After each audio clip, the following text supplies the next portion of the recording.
This stone has a Samaritan inscription on it. Sorry, I'll get out of the way. And so there was civil war. Judah and Israel were different. Judah's capital city was Jerusalem. Israel's was Turza, but one of the kings committed suicide. He burnt himself to death in the palace, and the whole city suffered. So they moved the capital to Samaria. And it was on Samaria that the Assyrians centred their anger when the judgment of God fell, starting in 722 BC. And you'll actually see part of the 10 tribes being taken away. We've got it in stone here. It's quite incredible. And so it was that the Assyrians took away all the people, or many of the people of the so-called 10 tribes. And the Assyrians had a clever but a very wicked policy. If they knew you were related, they split you and you never saw each other again. And they mixed you in with people whose language you couldn't speak. It was the Tower of Babel all over again. And so they sent you out to all parts of their empire. So if you can't speak the language of the person next to you, you're not going to rise up against the Assyrians because you don't know what you're saying, do you? Meet on Tuesday at 9 o'clock to beat them up, and they may have interpreted it as Thursday evening. You never know. And they did the same thing. They brought in people into the vacuum that was left in the land from all over the empire speaking different languages. But there were a few who were left, the old, the infirm, those they didn't want. And out of it grew the Samaritan religion. And the Samaritans believe still to this day that only the first 5 books of the Bible are genuine. The law of God, the books of Moses. The rest are interesting history, so that's put them on a collision course with the Jews.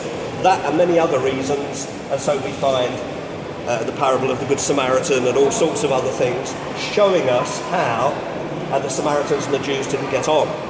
One of the most famous events was in John chapter 4, where Jesus comes into Samaria and he meets a woman at the well, at the wrong time of day for a woman to be there. It's a wonderful conversation. But one of the most interesting things she says to Jesus is, you Jews, you worship in Jerusalem, whereas we worship here. Meaning in Samaria, where to this very day they still slay the Passover lamb on Mount Gerizim. So you could actually go and witness that if you really wanted to. So it meant that the Samaritans never came to Jerusalem for Passover or for any of the other great festivals. Now Jerusalem, if you've not been there, I lead tours there, do come, you'll enjoy it. Biblical Jerusalem is small, surprisingly small.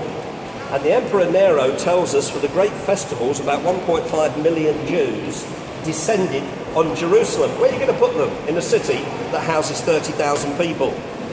It's a bit of a struggle.